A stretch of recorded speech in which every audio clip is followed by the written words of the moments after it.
Bonjour à tous. Le président de la République a parlé, longue interview, il a dit beaucoup de choses qui font polémique. Bon, nous n'allons pas discuter aujourd'hui de ce qu'il a dit, mais parlons de ce qu'il n'a pas dit. Il a expliqué qu'il sera candidat en 2020. S'il le veut, parce que c'est une nouvelle constitution, selon lui, il a modifié l'exécutif avec un vice-président qui n'a aucun pouvoir, puisque c'est toujours lui qui a le pouvoir. Il a modifié le législatif avec un Sénat qui n'est pas installé puisque c'est lui qui l'installe. Il a modifié le judiciaire avec des cours, mais dont on connaît le fonctionnement, la Cour de cassation, enfin... C'est une nouvelle constitution, donc il peut se représenter, le message est clair. Mais qu'est-ce qu'il va nous envoyer maintenant comme kata pour préparer son élection? Et il a plusieurs cordes à son arc, mais ces derniers jours, l'effet d'annonce qui nous est arrivé, c'est que bon, aux élections présidentielles de 2020, le gouvernement entend, le président de la République entend introduire le parrainage. Le parrainage, ça signifie quoi? La presse nous dit que du côté de la présidence de la République, le projet de parrainage est en cours.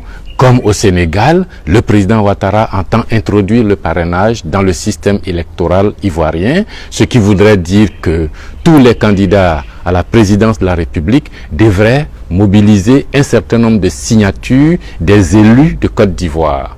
Les élus, ce sont les élus des communes, c'est 6140 conseillers municipaux. Ce sont les élus des régions, c'est 1361 conseillers régionaux.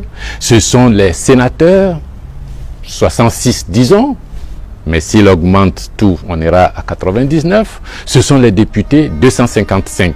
Donc, total de tous ces élus, 7855.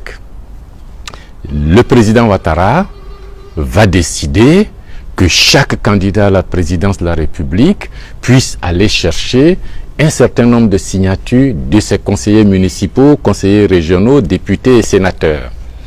Vous connaissez déjà la configuration politique du pays, puisque il s'est positionné déjà depuis longtemps. Et c'est à lui de fixer le nombre de signatures que chacun va chercher. Il va donc sélectionner les candidats, puisqu'il pourra prêter des signatures à qui il veut. Il a déjà les arbitres, la commission électorale, c'est lui qui désigne, il met qui il veut là-dedans. Il va choisir la date des élections, vous avez écouté son interview, il a même une date en tête, c'est à voir. Il va choisir le terrain, en fait, il a tout en main. Mais pour qu'il le fasse, le parrainage, il faut qu'il fasse une modification constitutionnelle. Il faut qu'il change la constitution. Vous allez penser qu'on va repartir à un référendum, mais non, parce que le peuple de Côte d'Ivoire lui a donné mandat en 2016 en votant oui massivement à sa constitution pour dire que désormais il peut faire toutes les modifications constitutionnelles qui l'intéressent sans avoir besoin de revenir au référendum. Ça, c'est une puissance de feu extraordinaire. À l'époque, j'ai mis en garde les gens, on ne donne pas ce type de puissance à un chef d'État. On m'a dit, ouais, on vote oui, oui. Bon, maintenant, ça y est, c'est voté, il va modifier la Constitution. Comme il ne fait pas de référendum, il va faire quoi? Il lui faut juste réunir le Congrès. Mais le Congrès, c'est quoi? C'est les députés plus les sénateurs. 255 députés, 99 sénateurs, 354 personnes. Et lui, il lui faut pour changer la constitution les 2/3, c'est-à-dire 236 personnes. Il dit qu'il a déjà 164 députés, ça c'est bouclé. Il y a 66 sénateurs élus, parmi lesquels il dit qu'il a déjà 37, ça c'est bouclé.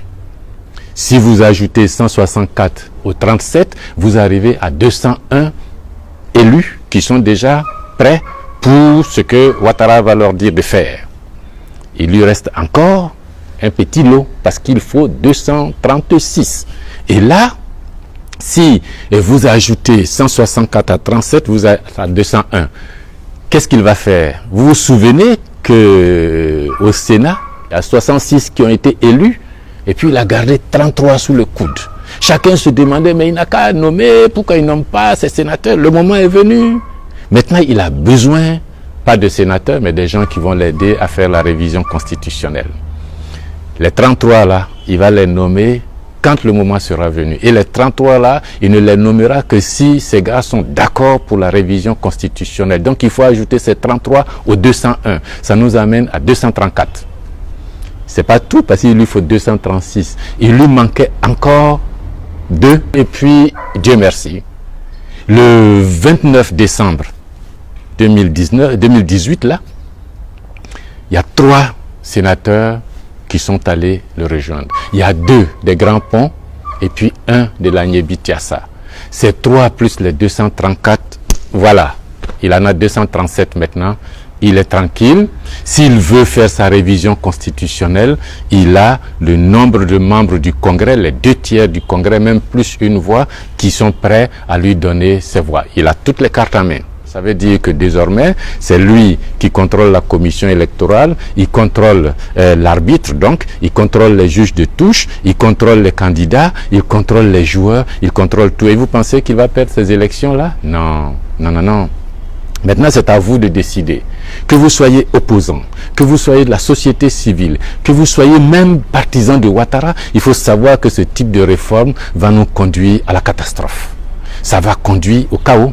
Parce qu'il y a des gens en Côte d'Ivoire aujourd'hui qui n'accepteront pas ça.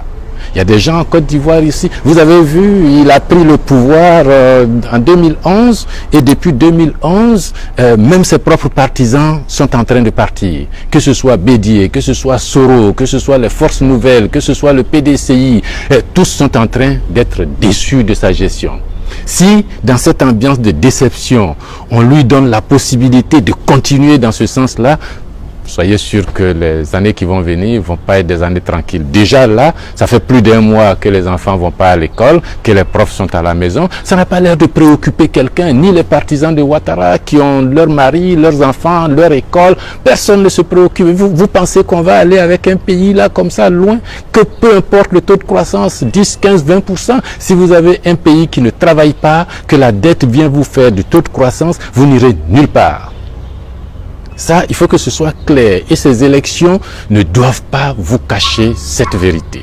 Si vous pensez que c'est important de réfléchir, de vous mobiliser, société civile, le moment est arrivé, société politique, au lieu de faire des coalitions contre Ouattara, faisons des coalitions pour la Côte d'Ivoire, pour mobiliser les gens, pour transformer ce pays. Si c'est possible, on like. Si vous pensez que ça doit être connu, partagez. Et surtout, parlons-en entre nous et puis remobilisons-nous pour la Côte d'Ivoire, pour l'amour de la Côte d'Ivoire. Je vous remercie.